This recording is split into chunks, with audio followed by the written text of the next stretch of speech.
Au centre de la grande chambre du Conseil galactique, une projection holographique colossale de la Voie lactée tournait lentement. Une impulsion de lumière ambrée se propageait depuis un secteur spécifique, le Soleil. À mesure que la rotation ralentissait, l'image zoomait, révélant la sphère bleu-vert familière de la Terre, son satellite naturel, ainsi que les stations et colonies dispersées à travers le système intérieur. Une projection secondaire se superposait à l'écran. Une simple notification clignotante en lettres cramoisies. Territoire réclassifié. L'orateur de la séance, un aîné Zalvari élancé à la peau translucide et aux doigts allongés, leva la main dans un geste presque cérémoniel. Cher délégué, l'affaire Sol est officiellement close. Les humains, espèces laborieuse mais désordonnée, sont restés en désaccord avec notre conseil malgré de nombreuses occasions. Leur expansion manque de prévoyance, leur gouvernance est erratique, et leur refus de participer à une diplomatie galactique structurée a conduit à des inefficacités inévitables. La session avait déjà traîné pendant 4 cycles planétaires, aux grandes dames de certaines factions, avant même que Saol ne soit mentionné. Les délégués avaient longuement débattu du réétalonnage proposé de la taxation des hypervoies, des conflits frontaliers du Veltun et des interminables négociations bureaucratiques sur les droits miniers dans la nébuleuse Yilkan. Un délégué du syndicat Voris, un serpent enroulé au sommet d'un. L'estrade flottante siffla avec une légère impatience. Finalisons vite. Mon secteur a des ajustements commerciaux en attente qui nécessitent une attention immédiate. L'oratrice Zalvari inclina à peine la tête en guise d'acquiescement. Oui, oui. Comme je l'ai dit, cela ne sera pas long. Les humains sont un problème, et les Irnes sont plus que disposés à le résoudre. Un écran flottant se déplaça, révélant une série complexe de projections détaillant l'histoire erratique de l'humanité. Instabilité politique, conflits internes, cycles de guerre et de reconstruction. Les preuves sont indéniables, déclara un délégué du conglomérat Ilkar d'une voix douce et artificielle. Leurs mandibules insectoïdes bougèrent à peine, leur voix filtrant à travers un vocaliseur artificiel. L'humanité manque de la stabilité nécessaire à son autogouvernance. Si rien n'est fait, elle s'effondrera sous le poids de ses propres inefficacités. Un murmure parcourut l'assemblée, certains exprimant son accord, d'autres une curiosité oisive. L'orateur poursuivit, la voix imprégnée de la patience exercée de celui qui a l'habitude de façonner le destin d'êtres inférieurs. La décision, bien sûr, allait de soi. Les humains ont besoin d'intendance et non d'indépendance. Ainsi, par accord unanime, le contrôle administratif du système des âmes a été confié à l'autorité impériale de Sion. Depuis l'une des tribunes supérieures, le grand exécuteur de Sion, Zegvar, s'autorisa une lente expiration. Ses mandibules secondaires claquèrent d'un amusement discret. Livrés à eux-mêmes, ils se détruiront avant même de devenir pertinents. Nous leur rendons service. Zegvar s'autorisa. Son exosquelette sombre et strié brillait. Sous les lumières de la chambre, ses mandibules secondaires frémirent, comme s'il s'agissait d'amusement. Il devrait être reconnaissant, entonna-t-il, sa voix résonnant comme une succession de cordes vocales. L'Empire de Sion a guidé nombre de ces espèces vers la stabilité. Aujourd'hui, la plupart d'entre elles prospèrent dans dans un environnement d'ordre et de prospérité, travaillant avec diligence dans les mines et les usines pour la croissance de la communauté galactique et de ce conseil. Je suis sûr qu'ils sont fiers maintenant. Zegvar poursuivit son discours. Sans notre direction, les humains sombreraient dans leur chaos habituel. Sous notre gouvernance, ils connaîtront l'ordre, la sécurité, une place dans un système plus vaste que ne le permet leur vision étroite. De l'autre côté de la salle, un délégué du domaine syrique, un être mince, semblable à un oiseau, aux yeux fractales, ébouriffa sa crête emplumée avec un léger scepticisme. Les humains n'ont jamais cherché à intégrer notre conseil. Contrairement aux Sachari ou aux Veltuns, ils n'ont pas cherché à s'intégrer. Sommes-nous certains qu'ils obéiront? Un profond chuchotement sortit des mandibules de l'exécuteur Zahirn, l'équivalent pour son espèce d'un gloussement. Cela n'a aucune importance. Leur obéissance n'est pas requise, simplement leur soumission. Il existe des précédents. Les Veirati, les Chacornes et même les Olnex résilients. Tous ont accepté la réalité face à elle. L'humanité ne sera pas différente. Pas différente, en effet, intervint l'oratrice Zalvari en tapotant l'interface de contrôle flottante devant elle. L'affichage holographique changea, mettant en évidence les principales colonies humaines de leur colonie, chacune étant désormais recouverte des insignes de l'impérium de Sion. La transition se fera en douceur. Toute dissidence initiale sera rapidement corrigée. Les Irnes ont perfectionné le processus. La résistance ne dure pas lorsqu'il ne reste plus personne pour résister. Il n'y aura ni guerre, ni combat prolongé. Seulement la soumission. De son siège, un délégué Uldari, son visage écaillé scintillant de motifs bioluminescents de scepticisme, inclina la tête. Et les humains ont été informés? Le silence retomba dans la salle, suivi d'un léger rire. Pourquoi l'auraient-ils été? Les mandibules de Zegvar claquèrent d'amusement. Un berger demande-t-il la permission à son troupeau avant de le déplacer vers de meilleurs pâturages? Un ricanement parcourut les rangs de la délégation de Zirn. Les mâchoires de Zegvar s'écarquillèrent en un sourire narquois. Cela ne change rien. Mais quoi qu'il en soit, je dirigerai personnellement l'incursion et veillerai à ce que tout se déroule sans accroc. La salle s'ouvrit en un concert de murmures, certains amusés, d'autres indifférents. Pour la plupart des délégués réunis, il ne s'agissait que d'une nouvelle procédure bureaucratique, d'une nouvelle civilisation ramenée à l'ordre. L'idée que l'humanité puisse avoir besoin d'être consultée sur cette question était absurde. Les humains ont toujours été une anomalie, songea la déléguée du syndicat Voris, sa silhouette sinueuse ondulant comme une vague déferlante. Mais à la fin, ils se plieront au commandement, comme tous les autres. Leur défi, s'il se manifeste, sera de courte durée. L'oratrice Zalvari tapota à nouveau son interface. « Alors c'est réglé », déclara-t-elle. Avec effet immédiat.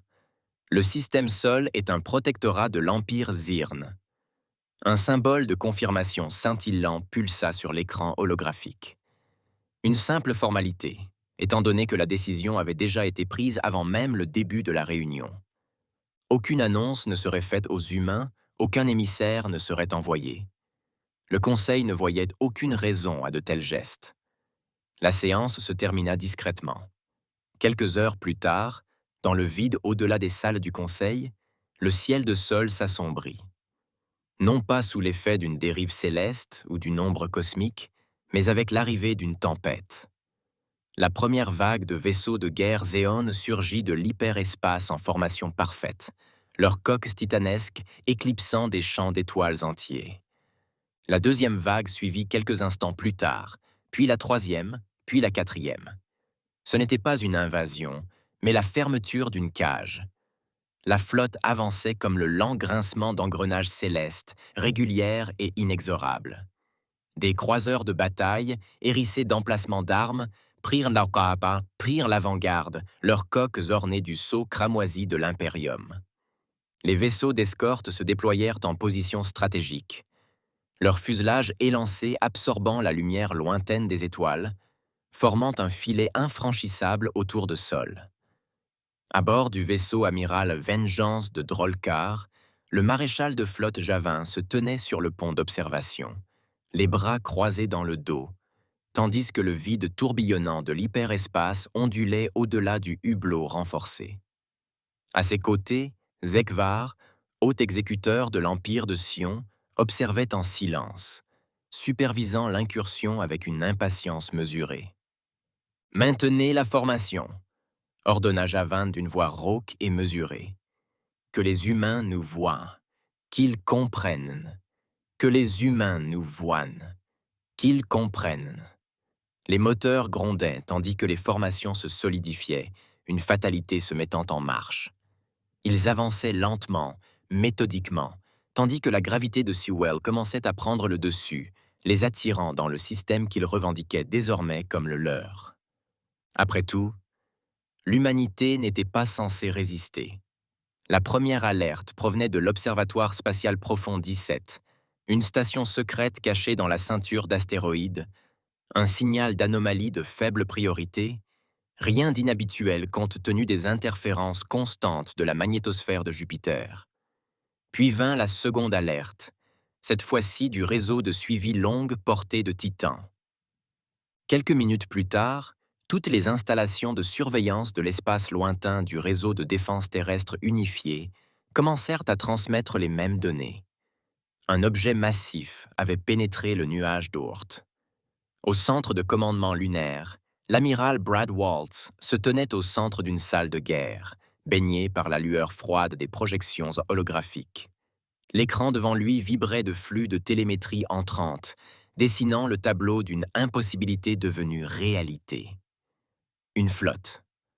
Pas un seul vaisseau, pas un détachement de reconnaissance, mais une force d'invasion entière, évoluant comme si elle possédait déjà le système. Waltz expira, la mâchoire serrée, concentré sur les arcs de trajectoire qui se formaient sur la carte. Ainsi 72 vaisseaux détectés à ce jour, et d'autres émergeaient de l'espace à chaque minute. Les vaisseaux se déplaçaient à un rythme lent et méthodique, se déployant comme des doigts en serrant une proie sans défense. « Amiral !» dit une voix depuis la fosse des opérations. Le lieutenant Samantha Lee, chef de la surveillance orbitale. Confirmation de la présence de plusieurs vaisseaux de classe capitale, la plus grande signature de flotte jamais enregistrée. Ils ne masquent pas leur approche. Waltz ne se retourna pas. Son regard resta fixé sur la vue d'ensemble stratégique du système Sol, observant la croissance des formations ennemies. « Ils s'annoncent », murmura-t-il. « Ils veulent que nous les voyions. » De l'autre côté de la pièce, le général Frederick Stiglitz, chef des forces terrestres de l'UED, laissa échapper un petit rire sec. « Eh bien, c'est poli de leur part. » Waltz lui jeta un coup d'œil. « Je suppose que tu as des idées. » Le visage de Stiglitz était ridé par des années de combat et des nuits blanches. Il passa une main dans ses cheveux grisonnants. « Ouais, je crois qu'ils ne sont pas habitués à la résistance. » Waltz hocha la tête. C'était évident. La flotte Zirn ne manœuvrait pas pour le combat. Il n'y avait pas de formation de pointe, pas de manœuvre d'évitement, pas de contingent de flanc. C'était un cortège, une force d'occupation descendant comme le soleil couchant, comme si rien ne pouvait l'arrêter. Waltz se tourna vers l'officier des communications. « Des nouvelles du réseau de défense martien ?»« Drapeau rouge lancé à l'échelle du système », répondit l'officier. « Les plateformes de défense coloniale sont actives, mais elles retiennent le feu. Et la Terre ? Batteries orbitales en alerte. Le Conseil de sécurité de l'UEG est en session d'urgence. » Waltz expira bruyamment. Bien sûr qu'ils le sont. Les politiciens débattent tandis que les loups encerclent le périmètre. Ils n'en avaient pas le temps. Stiglitz croisa les bras. « Vous souhaitez un premier contact ?» Waltz hocha la tête. « Ouvrez la transmission à large bande. Dirigez-la vers la flotte. » L'officier des communications hésita. « Monsieur, ils ne répondent à aucun appel précédent. Ils n'ont pas encore été correctement traités, » dit Waltz. Un instant plus tard, la fréquence standard galactique s'illumina. Ici, l'amiral Brad Waltz de la Défense terrestre unie, autorité de commandement de toutes les forces militaires du système solaire. Votre flotte a pénétré dans un espace souverain sans autorisation diplomatique. Identifiez-vous immédiatement. Silence. Les secondes s'écoulèrent. Waltz échangea un regard avec Stiglitz. Les Zirn ne les ignoraient pas par négligence. C'était calculé. Puis la réponse arriva. Un flux holographique émana du vaisseau amiral de la flotte. Une silhouette imposante apparut. Un Zirn, debout dans son armure de combat cérémonielle, sa carapace noire luisant sous la lumière artificielle. Les stries de son exosquelette indiquaient qu'il s'agissait du grand exécuteur Zegvar, bien que Waltz ait déjà perçu son arrogance, avant même que le nom ne soit enregistré. Les mandibules de l'extraterrestre tressaillirent, presque amusés. « Ah » commença Zegvar, la voix lourde d'amusement.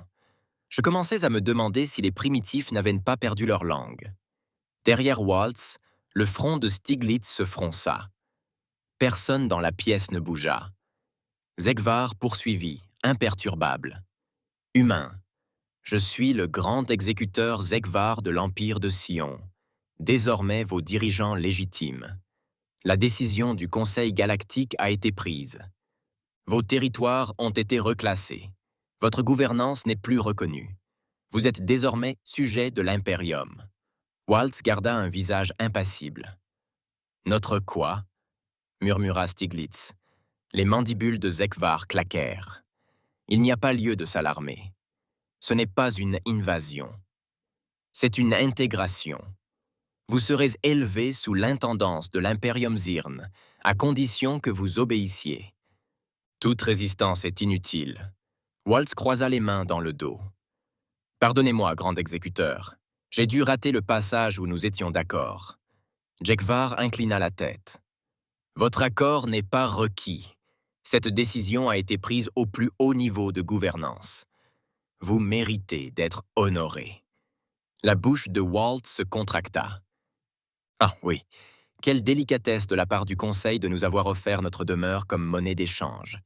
Et dites-moi, grand exécuteur, étions-nous censés recevoir une invitation officielle à notre propre soumission?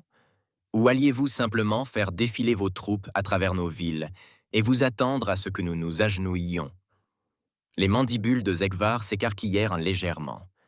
S'il était offensé, il le masquait derrière de la condescendance. Vous êtes émotif, prévisible. Walt sourit, d'un air froid et ténu. Non, grand exécuteur, je suis poli, et vous allez bientôt découvrir ce qui arrive quand on cesse d'être poli, et Zegvar expira par les narines dans une sorte de soupir. Vous perdez votre temps? Ce n'est pas une négociation. Votre monde a été annexé par décret du Conseil. Waltz jeta un coup d'œil à Stiglitz. Stiglitz roula des épaules et se pencha en avant. « Eh bien, merci d'être passé. Malheureusement, nous allons devoir décliner. » Les mandibules de Zegvar s'immobilisèrent en plein tressaillement. « Pardon ?» Stiglitz haussa un sourcil. « J'ai dit non. » La voix de Waltz suivit, douce et définitive. « La Terre et ses colonies rejettent l'autorité de l'Empire Zern. Je vous suggère de faire demi-tour et de quitter notre système. » Et malgré la politesse, ce n'est pas une requête. Silence. Zegvar émit un léger fredonnement amusé. Ah, alors, l'aboiement du singe. Il se pencha légèrement en avant, ses mandibules se recroquevillant. Alors laissez-moi vous donner une leçon de réalité. Derrière lui, la flotte Zirn commença à se déplacer. Les croiseurs de bataille se repositionnèrent, leur formation se resserrant. Les escadrilles de chasseurs se déployèrent depuis les hangars, se déployant selon des schémas stratégiques.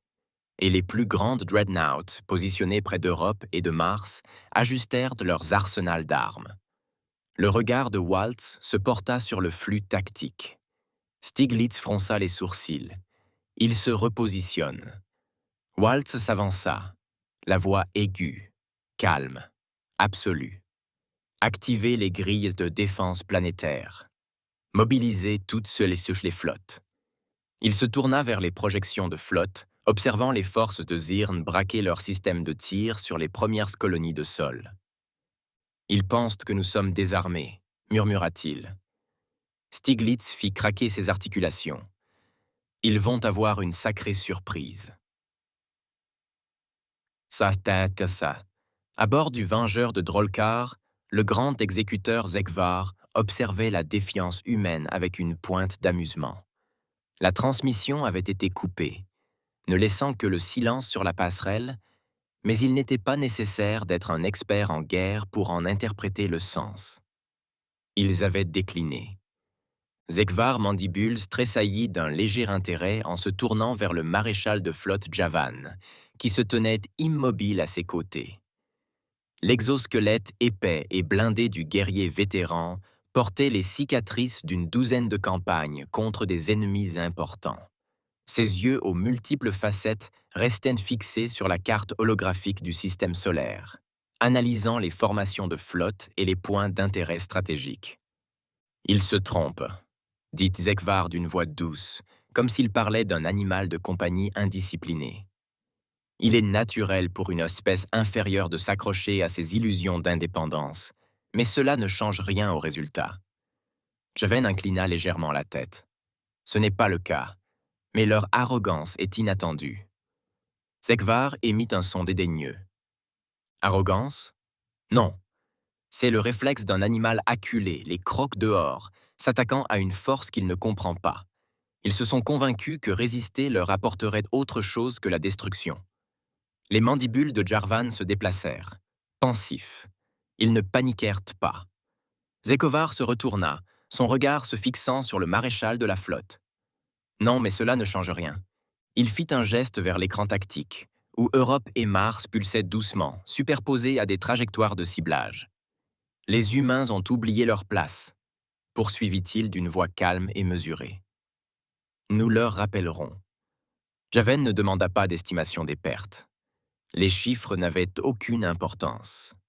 Il n'y avait qu'une seule réponse à une civilisation qui refusait d'accepter sa nouvelle réalité. Il se tourna vers la fosse de commandement, où les officiers tactiques de la flotte du corps impérial attendaient son ordre. « Solution de tir verrouillée », ordonna Javen. « Cible. Europe et Mars. » Un sifflement de reconnaissance parcourut la passerelle tandis que les officiers d'armement exécutaient l'ordre. Les matrices de ciblage se modifièrent, les étalonnages s'affinèrent. Les navires de guerre stationnés près des colonies ajustèrent leurs capes, leurs vastes arsenals d'armes luisant à mesure que leur niveau d'énergie augmentait. L'ordre ne fut pas contesté. Il n'y eut aucune hésitation. Une leçon calculée. Une correction. Il n'y eut aucune hésitation. Une leçon calculée. Une correction. À bord du colère du Dominion, le cuirassé de tête de la flotte avancée, le commandant Vector, observait impassible la finalisation des séquences de tir. Les humains s'étaient vus offrir leur place. Ils avaient refusé. Ce qui s'ensuivit n'était pas une punition. Une punition impliquait émotion, colère, vengeance. C'était l'ordre rétabli dans toute la flotte de Sion. Les réseaux de plasma ionisé chargèrent leur solution de ciblage verrouillée sur les colonies humaines.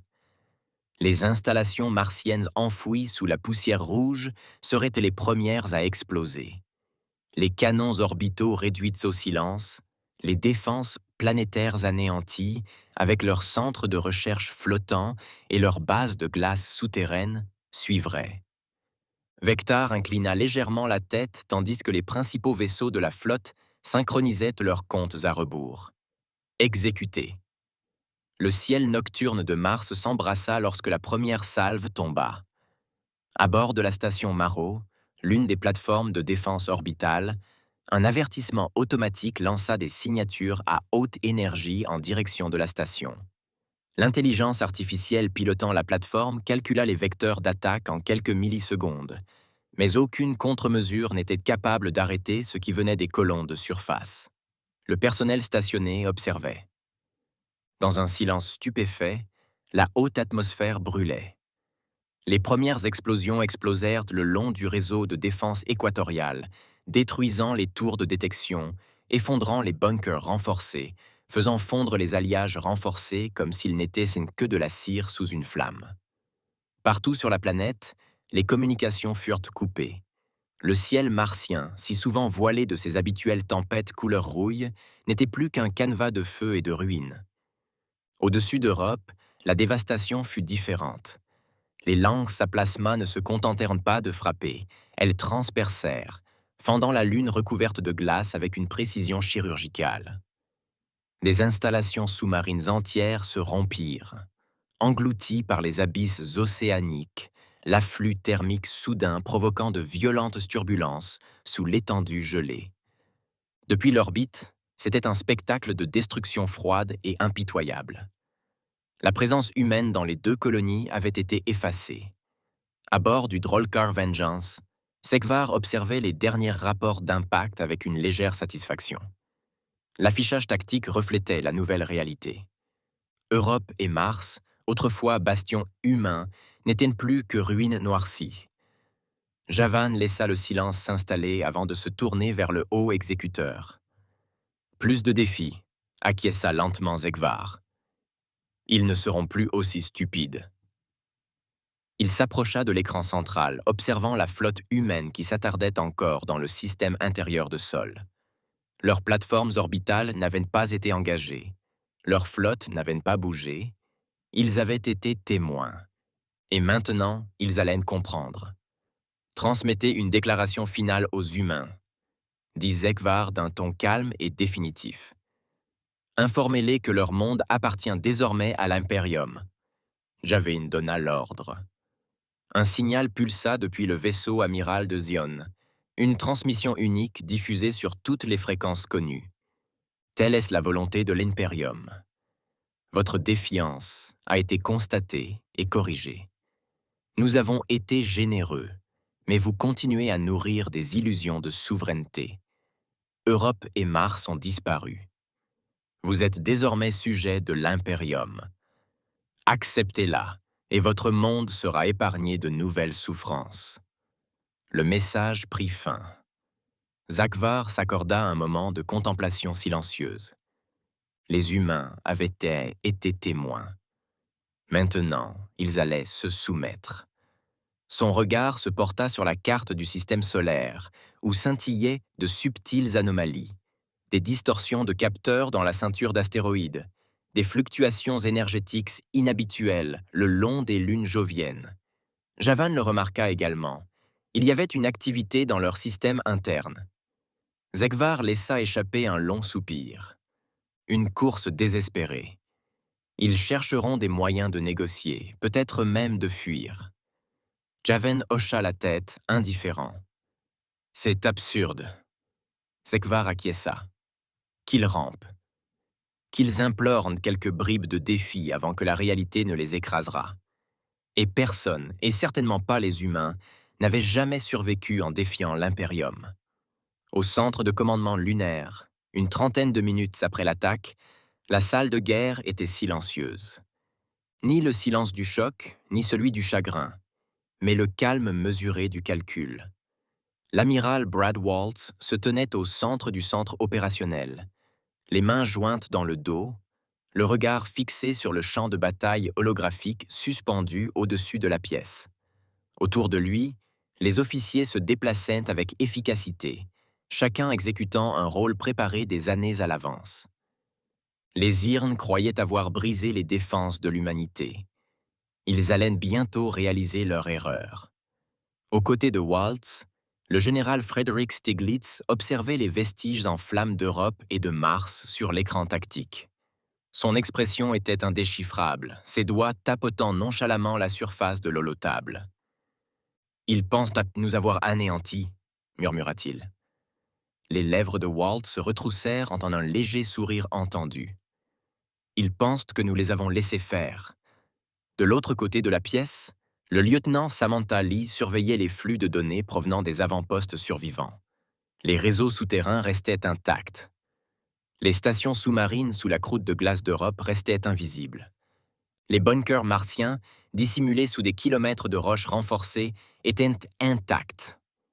Pas une seule victime. Les Ions avaient bombardé des villes désertes. Ils avaient fait fondre des installations désertées. Ils avaient gaspillé leur première salve contre des fantômes. C'était maintenant au tour de l'humanité de frapper. Waltz se tourna vers la fosse des opérations. Début du déploiement. De l'autre côté du vide, sous la croûte glacée d'Europe, les préparatifs avaient déjà atteint leur stade final. Au plus profond de la croûte glacée, dans le bunker de commandement souterrain d'Europe, l'amiral Aldo Wilcox se pencha en avant sur son siège, ses doigts cybernétiques tambourinant contre l'accoudoir, tandis que les solutions de ciblage finales défilaient sur son écran. « Toutes les armes sont en ligne », rapporta le commandant Julian Mercer, la voix ferme malgré la tension ambiante. Les drones de surface sont en position. La flotte Zé-Urne les surplombait, confiante dans sa victoire, inconsciente de l'arsenal dissimulé sous la glace. Wilcox expira lentement. Envoyez le signal. L'ordre résonna dans le bunker, relayé à des dizaines de silos enterrés. Au-dessus, le paysage encore gelé d'Europe se fracturait. Des fissures, l'enfer se déchaîna. Des centaines de propulseurs de masse à haut rendement surgirent de sous la glace, leurs canons luisant d'une décharge électromagnétique, tandis qu'ils lançaient des projectiles à hypervélocité vers les flancs découverts des vaisseaux de guerre de Zion. En orbite, les premiers impacts se produisirent. Le Venger de Drolkar, vaisseau amiral de l'incursion de Zion, fut directement touché à son blindage ventral. Le blindage s'effondra vers l'intérieur, tandis que du métal en fusion jaillissait de son noyau. La matrice de son bouclier incapable de compenser la force cinétique. À bord de la flotte de Zion, les alarmes retentirent, tandis que les vaisseaux s'embrasaient les uns après les autres. Les humains étaient vivants et ripostaient. Loin sous la surface de Mars, les secousses de la guerre atteignaient déjà la forteresse souterraine Arcturus. Au cœur de la forteresse, l'amiral Jack Callahan se tenait devant une console de commandement, observant la flotte Zirn s'empresser de s'adapter. « Ils sont lents », marmonna-t-il. « Ils ne réalisent même pas où se déroule le véritable combat. » Pourtant, répondit le major Jason Garcia, les bras croisés. Mais ils le sauront. Les forces de Zirn s'étaient positionnées au-dessus de ce qu'elles croyaient être un désert fumant. Elles planaient au-dessus de cratères, de villes en ruines, inconscientes que, juste en dessous d'elles, des armes étaient prêtes depuis longtemps, attendant ce moment depuis des années. Callaghan se tourna vers son officier des communications. « Mettez la grille en ligne. » Sous la surface de Mars, un réseau de canons à rails orbitaux synchronisait leur système de ciblage. La planète elle-même avait été fortifiée pour une guerre qui n'avait jamais eu lieu jusqu'à présent. Mars tira en premier. Les canons orbitaux se déchargèrent, libérant des traînées d'énergie longues d'1 kilomètre qui transpercèrent les vaisseaux de guerre au-dessus d'eux. Sion hurla. Les vaisseaux se fendirent. Le blindage de la coque se décolla comme du papier. La flotte céda sous le déluge incessant. Puis, la véritable attaque commença. Le ciel martien s'ouvrit en deux tandis que des vaisseaux de guerre humains émergeaient de positions camouflées dans la ceinture d'astéroïdes. Ils attendaient. Maintenant, ils étaient là pour achever le travail. De retour au centre de commandement lunaire, Waltz resta immobile, les yeux rivés sur la dévastation qui se jouait sur l'écran holographique. La flotte Zirn s'effondrait. « Évaluation des dégâts ?» demanda Stiglitz. Les doigts de Lee effleurèrent sa console. 42% de pertes parmi les vaisseaux capitaux Zirn. Les frégates se replient en formation défensive. Elles perdent leur cohésion. Waltz hocha la tête. « Bien. » Stiglitz fit craquer ses articulations. « Finissons-en. » Waltz se tourna vers son officier des communications. « Ouvrez un canal, » ordonna-t-il. Quelques secondes plus tard, une transmission traversa le vide, directement dans la flotte Zirn restante. Ici l'amiral Brad Waltz, de la Défense terrestre unie. Sa voix était calme, absolue. « J'espère que vous vous êtes bien amusé, grand exécuteur, mais la récréation est terminée. » À bord du vaisseau vengeur mutilé de Drolkar, Zekvar chancelait. Ses mandibules se contractèrent, ses yeux secondaires vacillant entre des flux de données qui n'auraient pas dû être possibles. C'étaient des fantômes. Ils étaient morts. Et pourtant, sa flotte brûlait. « Vous n'avez rien détruit, » continua Waltz. « Notre peuple est vivant. Nos mondes sont intacts, et vos forces, elles, s'éteignent. » Sa voix devint glaciale. « Nous ne demandons pas la reddition. Nous n'offrons pas la paix. Nous vous disons, partez, maintenant. » Silence. Puis, les mandibules de Zekvar claquèrent d'irritation. « Arrogant, » siffla-t-il. « Vous croyez que cela change quelque chose ?» Waltz eut un sourire narquois. « Oh, je sais que si. » Son regard se porta sur le flux tactique. La flotte Zéon se disloquait, ses survivants se repliant vers leurs vaisseaux extérieurs. « Nous ne voulons pas de votre guerre, » poursuivit Waltz. « Mais si vous nous la remettez, Sa voix se fit dure. Vous perdrez tout. Le canal fut coupé. Les forces de Zion entamèrent leur retraite, se retirant pour se regrouper. La bataille n'était pas terminée, mais le vent avait tourné. Walt se tourna vers Stiglitz. « Apportez-moi les rapports de la flotte. Je veux que les positions défensives soient recalibrées. Ils reviendront. » Stiglitz fit un mouvement d'épaule. « Ouais, il esquissa un sourire, et on attendra. » Sur la planète Zion, la chambre de guerre impériale baignait dans une faible lumière cramoisie. La lueur des projections tactiques vacillant sur les imposantes silhouettes du haut commandement Zern. La salle, vaste construction circulaire en alliage d'obsidienne, était silencieuse, à l'exception du faible bourdonnement des flux de données provenant de la flotte d'invasion Sol.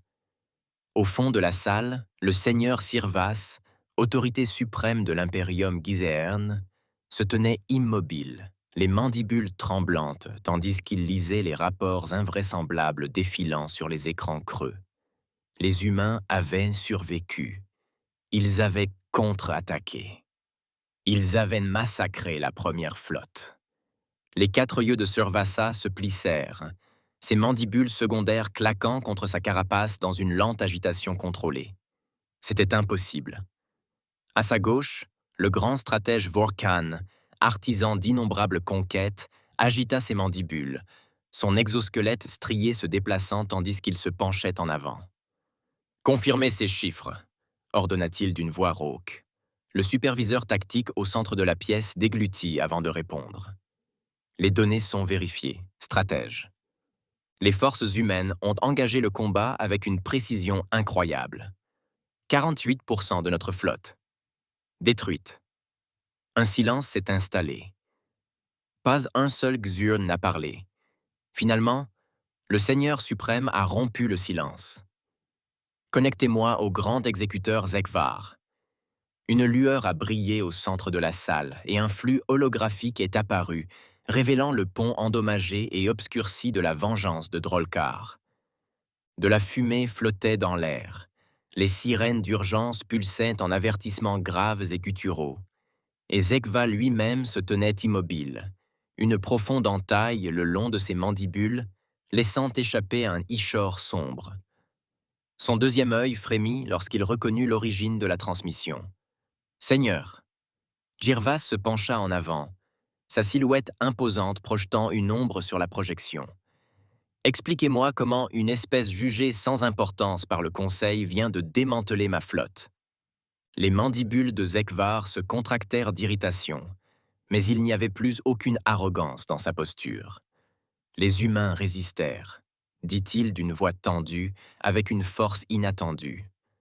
Un faible murmure grésillant parcourut la salle, mais personne n'osa l'interrompre. « Inattendu !» répéta Jervis d'un ton lent et menaçant. Zekvar se redressa, retrouvant un peu son attitude habituelle. Nous n'avions aucune information suggérant que les humains possédaient un tel niveau d'infrastructure militaire. L'évaluation du Conseil était... « L'évaluation du Conseil ?» interrompit Vorkan d'une voix aigre. « Êtes-vous en train de nous dire que vous avez permis à une espèce inférieure de démanteler près de la moitié de votre force d'invasion parce que vous vous êtes fié à l'évaluation du Conseil ?» Les mandibules de Zekvar tressaillirent à nouveau, ses griffes primaires se contractant involontairement. « Je ne m'attendais pas à... »« Non, tu ne m'attendais pas !» coupa Xirvas d'une voix sombre et définitive. Ses mandibules se recroquevillèrent, l'équivalent xyrne d'une fureur à peine contenue. Xegvar baissa légèrement la tête, attendant son jugement. Mais Xirvas cessa de le réprimander. Son attention était déjà ailleurs. Il se tourna vers les stratèges de guerre postés le long du périmètre de la salle. « Cela ne peut rester sans réponse », déclara le seigneur, sa voix résonnant dans la salle. L'autorité de l'Imperium a été contestée, sa domination remise en question. Les Sioniens ne supportent pas la défiance. Les mandibules de Vorkan s'ouvrirent en signe d'approbation. Alors nous les éradiquerons. Sherevas hocha la tête. Déployez les 2e et 3e flottes impériales.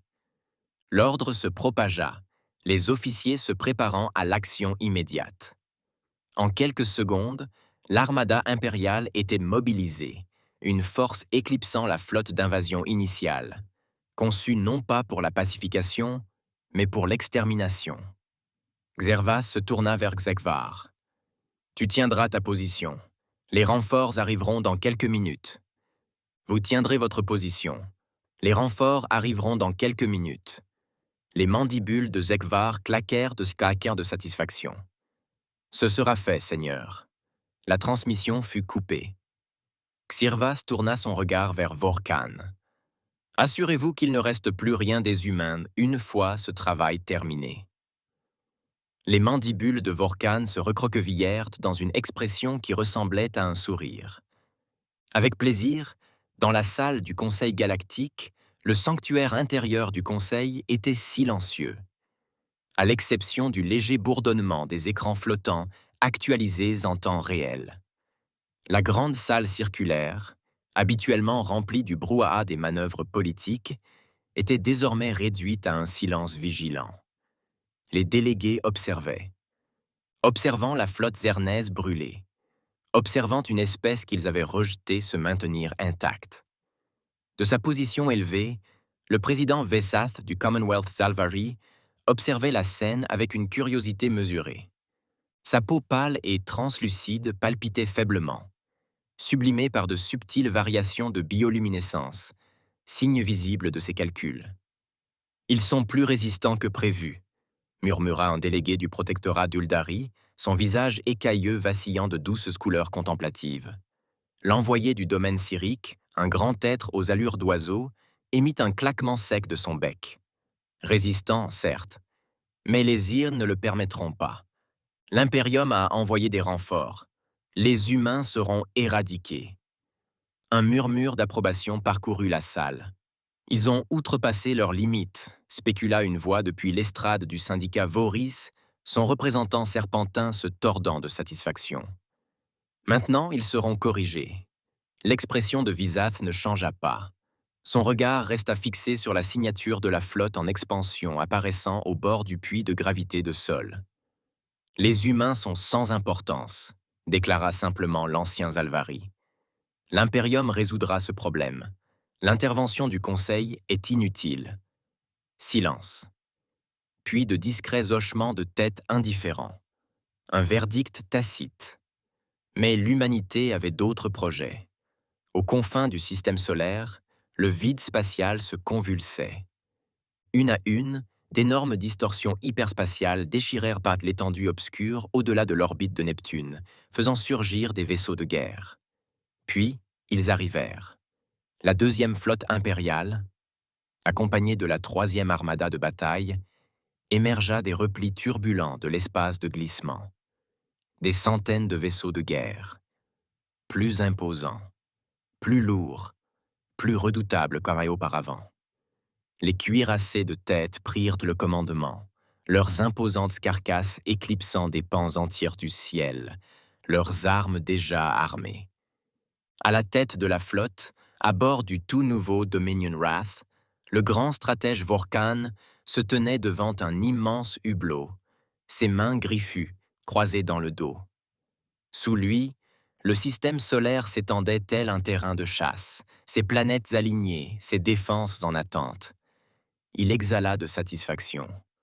La première invasion avait été une leçon d'arrogance. Celle-ci serait une leçon d'anéantissement. Il se tourna vers ses officiers. Déploiement de la flotte. Assaut planétaire total. Pas de quartier. Les moteurs vrombissaient. Armes amorcées. Les Irnes étaient là. Et cette fois, il ne s'arrêterait pas avant que le système Sol ne soit réduit en cendres. Au centre de commandement lunaire, l'écran tactique affichait des signatures hostiles. Le système de l'âme s'embrasait de formations ennemies. Des centaines de vaisseaux de guerre sionistes, renforcés et réorganisés, s'élançaient comme un raz-de-marée destructeur. Leurs armes amorcées. Leur intention était évidente. L'amiral Brad Waltz suivait l'approche de l'ennemi. Son regard était fixé sur l'écran tactique, analysant chaque détail. Les Zerns étaient net revenus, amenant avec eux une force qui aurait dû être écrasante. Mais cette fois, les humains n'attendaient pas. De l'autre côté de la fosse de commandement, le général Frederick Stiglitz se pencha en avant, scrutant le champ de bataille. « Ils sont arrivés en colère », murmura-t-il. « Ils veulent notre départ. » Le regard de Walt se porta sur les flux de données. Formation de flotte, lignes de ravitaillement et manœuvres secrètes alignées en parfaite synchronisation. « Ils sont sur le point d'apprendre une leçon très importante », murmura-t-il. Lee cria depuis sa console de surveillance. « Les forces Zern sont à portée de tir. Système de ciblage verrouillé. » Waltz prit une inspiration mesurée. « Alors ne les faisons pas attendre. » Il se tourna vers l'officier des communications. « À tous les postes, engagez le combat. » Et le vide s'embrasa. Sur la grille de défense de Mars, en orbite supérieure, les cuirassés Zirn avançaient en formation serrée, leur blindage de coques hérissé de batteries d'armes, de canons à énergie et de disrupteurs à plasma. Ils avaient tiré les leçons du premier assaut, resserrant leurs rangs et affinant leur approche. Ce n'était pas suffisant. Depuis la surface de Mars, des silos de lancement cachés s'animèrent. Des canons de frappe orbitale, jusque-là considérés comme hors service, larguèrent des charges cinétiques à des vitesses relativistes. La première salve détruisit un flanc entier de frégates ennemies avant qu'elles ne puissent s'ajuster.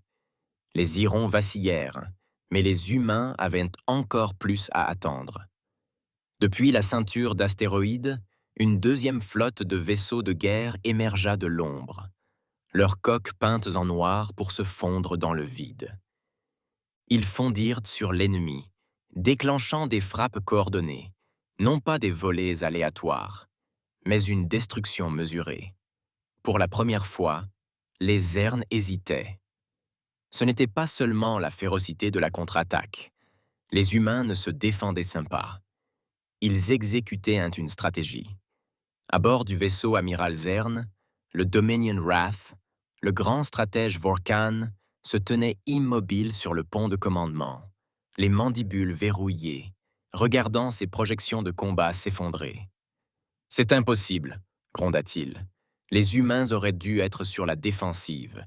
Ils auraient dû être désespérés, luttant contre une force qu'ils ne pourraient jamais espérer égaler. Désespérés, luttant contre une force qu'ils ne pourraient jamais espérer égaler. Au lieu de cela, ils ont agi avec une détermination sans faille. Chaque contre-attaque, parfaitement exécutée. Chaque engagement, un pas en avant. » Il se tourna brusquement vers son second.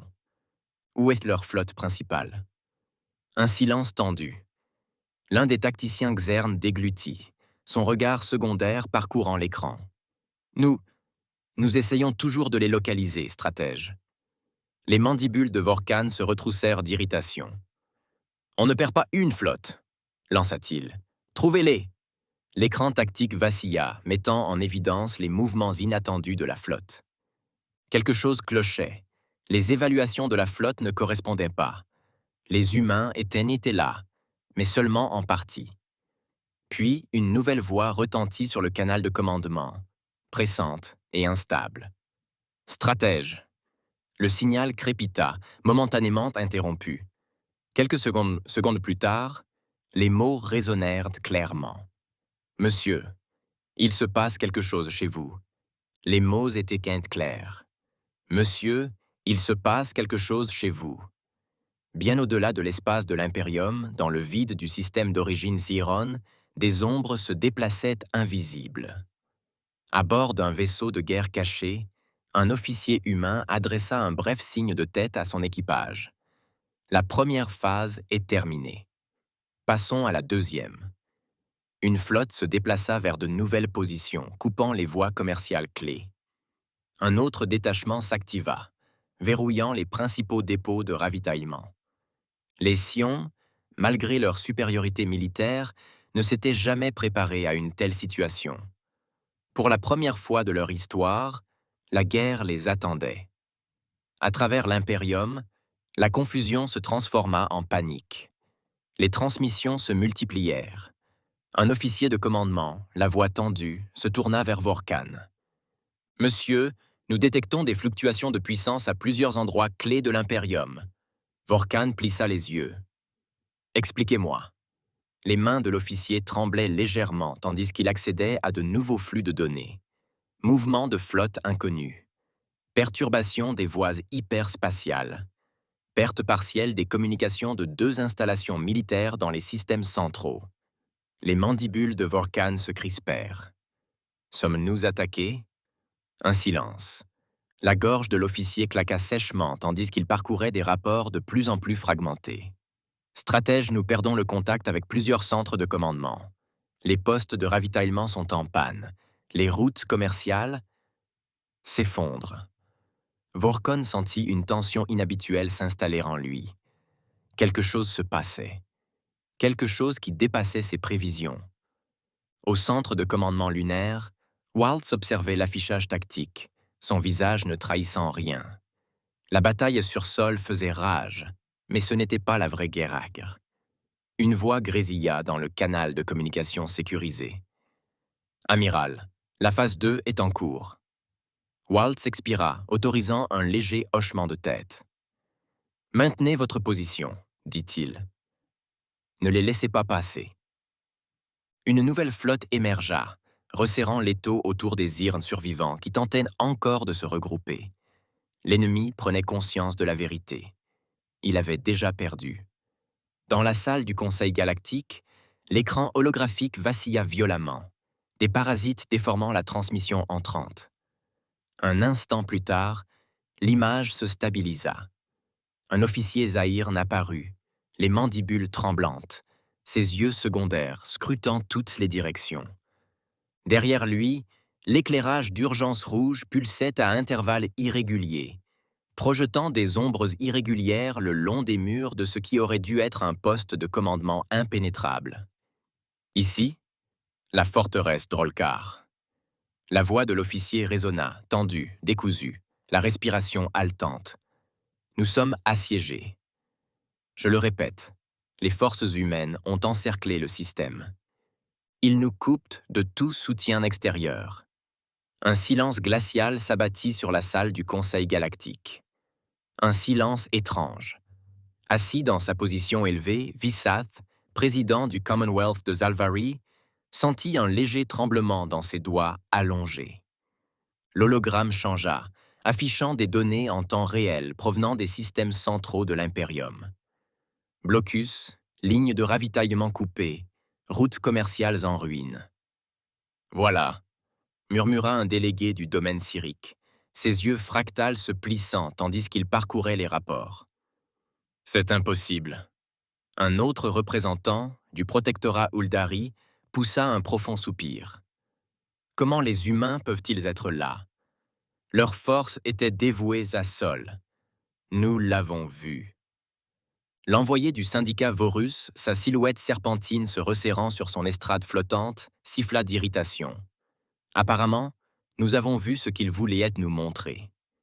La transmission holographique de la forteresse Drolkar continua. La voix de l'officier Zéarn tremblante à présent. Nous avons besoin de renforts immédiats. Les humains...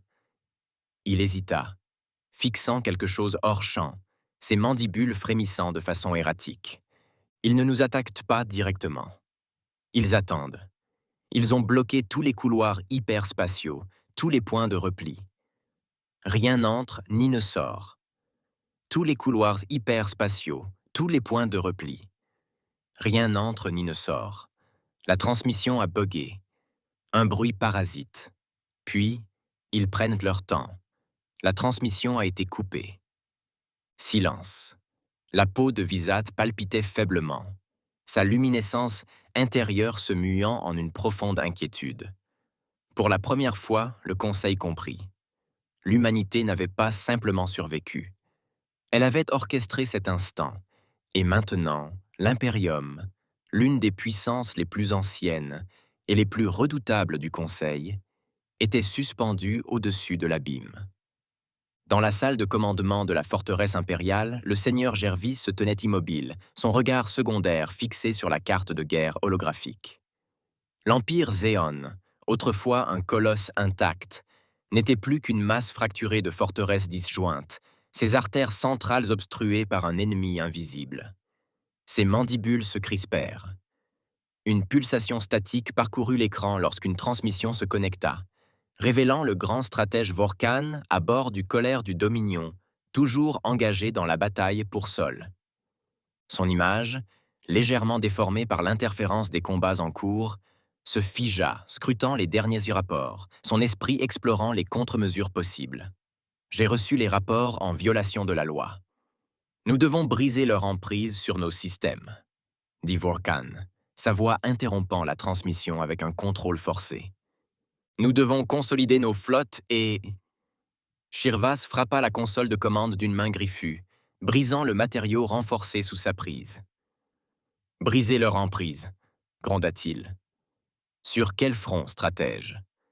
La flotte Sol est piégée, nos systèmes d'origine sont isolés, et nous ignorons même d'où opère leur flotte principale. Les mandibules de Vorkan tressaillirent, mais il tint bon. Alors nous devons contacter le Conseil. Shirva se retourna brusquement, les yeux plissés. Le Conseil a laissé faire, siffla-t-il. Ils observèrent.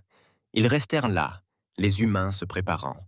Le ton de Vorkan se durcit. Et pourtant, ils sont notre seul moyen de pression. Un silence tendu, puis une profonde inspiration du Seigneur suprême. Ouvrir un canal avec le Conseil. L'hologramme massif de Xirvas se matérialisa au centre de la pièce, les mandibules crispées par une fureur à peine contenue. « Cette guerre doit cesser », déclara-t-il d'une voix maîtrisée mais tranchante comme un rasoir. « L'Impérium risque de s'effondrer, et le Conseil porte la responsabilité de ce qui s'est passé. » Des murmures parcoururent dans la salle.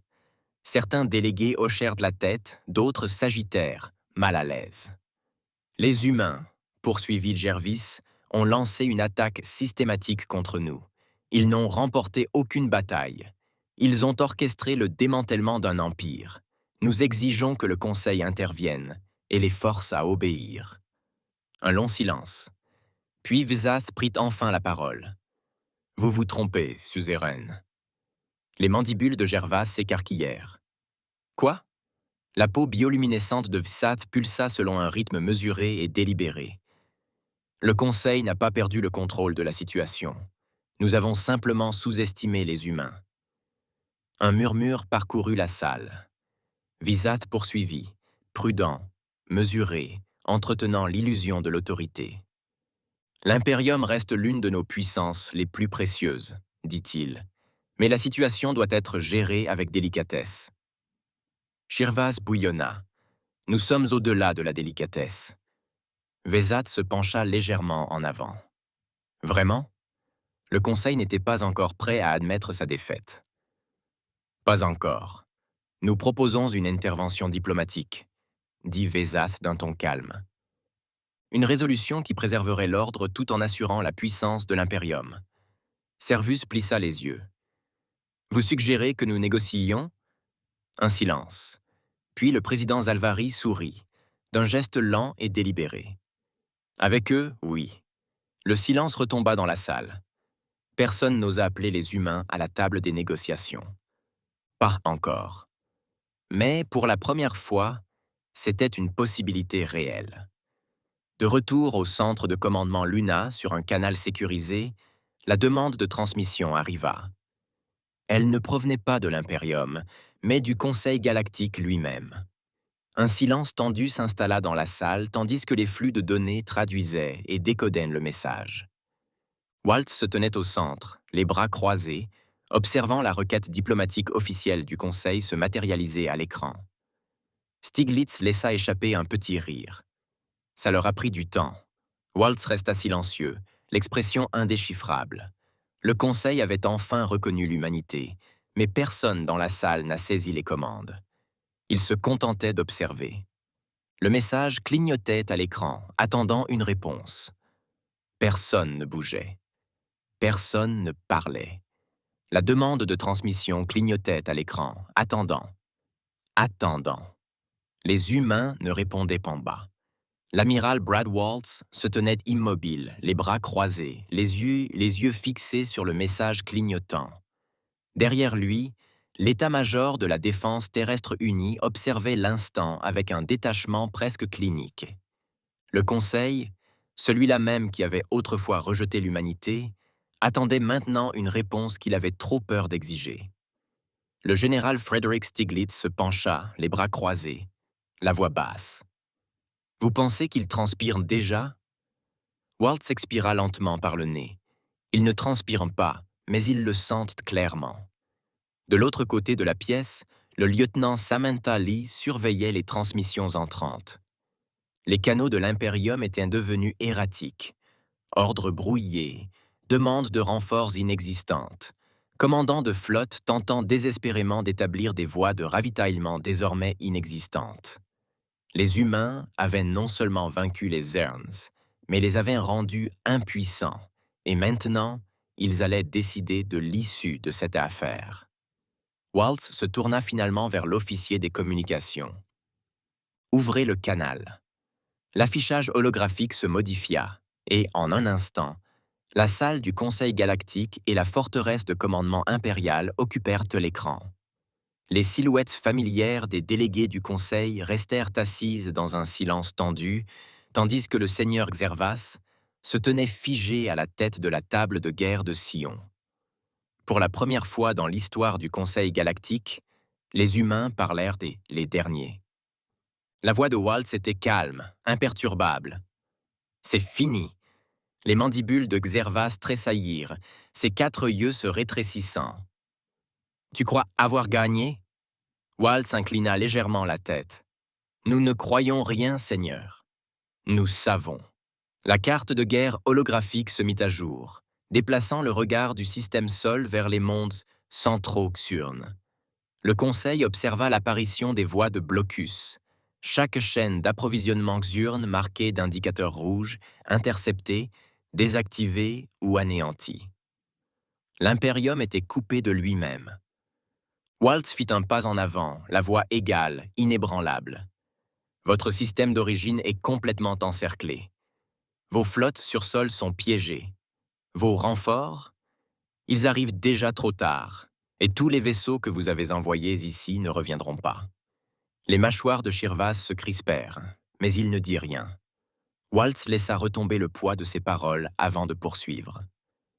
La défense unie de la Terre n'a aucun intérêt pour l'extermination. Nous ne cherchons pas à conquérir, mais nous ne pardonnons pas. Il parcourut du regard les délégués du Conseil, s'assurant que son message parvienne à tous. Vous êtes entrés dans notre système en espérant la soumission. Vous avez été anéantis. Les délégués du Conseil s'agitèrent, mal à l'aise. Le ton de la réunion avait changé. Il ne s'agissait pas de l'appel d'une puissance plus faible, ni d'une négociation entre égaux. C'était le vainqueur qui dictait ses conditions. Waltz continua, sa voix devenant aussi froide que le vide. Vous vous retirerez immédiatement. Toute flotte, tous les soldats, tous les atouts. Il laissa une courte pause avant de porter le coup final. Et vous ne reviendrez jamais. Shirvas se raidit, ses griffes se crispant le long de son corps. Sa voix était basse, un murmure de rage humiliée. Et si nous le faisions? La réponse de Waltz fut immédiate. Puis nous finirons ce que nous avons commencé. Le silence s'abattit sur la salle. Le message était clair et indéniable. L'Imperium n'était pas épargné. On lui permettait de survivre. Waltz prit une longue inspiration, expirant par le nez avant de délivrer le message final. « Vous ne nous avez jamais contactés, » dit-il, « mais nous vous envoyons ce message par courtoisie. » Sa voix baissa jusqu'à une résolution ferme. « Rentrez chez vous. Prenez soin de votre peuple, ou nous le ferons à votre place. » Puis, l'écran devint noir. Les humains avaient parlé. Le Conseil ne répondit pas. Vaisseau amiral de Zirn. Vengeance de Drolkar. Au vaisseau amiral de Zirn. Vengeance de Drolkar. Ô exécuteur. Zegvar regarda la transmission se terminer, ses mandibules cliquetant à un rythme lent et mesuré. Le silence emplit le pont ravagé par la guerre de la vengeance de Drolkar. Sa flotte était paralysée, ses forces dispersées. Ils avaient perdu. Le commandant Vectar, son second, se tenait à ses côtés, la voix basse. « Ordre, grand exécuteur. » Zegvar ne répondit pas immédiatement. Son regard restait fixé sur les écrans tactiques sombres, où les signaux rouges d'alerte des blocus de l'Imperium clignotaient tels des marqueurs de mort silencieux. Il avait dirigé la plus grande flotte que l'Imperium ait jamais rassemblée. Et maintenant, elle était brisée. Ses griffes se refermèrent sur le bord de la console. Sa voix, lorsqu'elle se fit entendre, était à peine plus qu'un murmure. « Nous battons en retraite. » Vectar expira brusquement, ses épaules s'affaissant légèrement. « Compris, monsieur. » Un à un, les vaisseaux de guerre restants quittèrent le système du centre de commandement de la base lunaire, leurs propulseurs spatiaux repliés engagés, leurs forces brisées rentrant péniblement chez elles. Stiglitz s'adossa à la console, regardant le dernier vaisseau ennemi disparaître de l'écran tactique. Eh bien, il expira. C'était satisfaisant. De l'autre côté de la salle, les officiers célébrèrent silencieusement. Non, c'était satisfaisant. De l'autre côté de la salle, les officiers célébrèrent silencieusement. Non pas de joie, mais de soulagement. Pas d'acclamation, pas de cris, juste l'épuisement qui s'installait après une bataille qui avait mis l'humanité à rude épreuve. Stiglitz se tourna vers Waltz en haussant un sourcil. « Alors, tu as vraiment prévu de prendre soin de leur peuple à leur place ?» Waltz eut un sourire narquois en secouant légèrement la tête. « Non. » Stiglitz renifla. « Ouais, je ne pensais pas. » Waltz fit rouler ses épaules, étirant la tension de son cou. « Mais ça sonnait bien, non ?» Stiglitz ricana en passant une main dans ses cheveux grisonnants. Ça l'était vraiment. De l'autre côté du centre de commandement, Lee cria depuis son poste. « Monsieur, nous recevons des demandes dans l'observation des États membres du Conseil. Ils veulent des nouvelles de la confirmation du retrait de Zehirn. » Waltz expira en se frottant les tempes. « Qu'ils attendent. » Lee eut un sourire narquois. « Déjà fait, monsieur. » Les humains n'avaient pas demandé de reconnaissance. Ils n'avaient pas demandé à être reconnus. Mais après ce jour, plus personne dans la galaxie n'oserait les ignorer. Salut à tous. Je suis content que vous soyez arrivés jusqu'ici. J'espère que vous avez apprécié la vidéo. N'oubliez pas de cliquer sur « J'aime » et de vous abonner. C'est très important pour la chaîne. Très important. Et j'ai encore une chose pour vous. J'ai sélectionné une autre vidéo. Cliquez sur la carte ici, ou ici si vous voulez la playlist complète. À bientôt. Merci d'avoir regardé.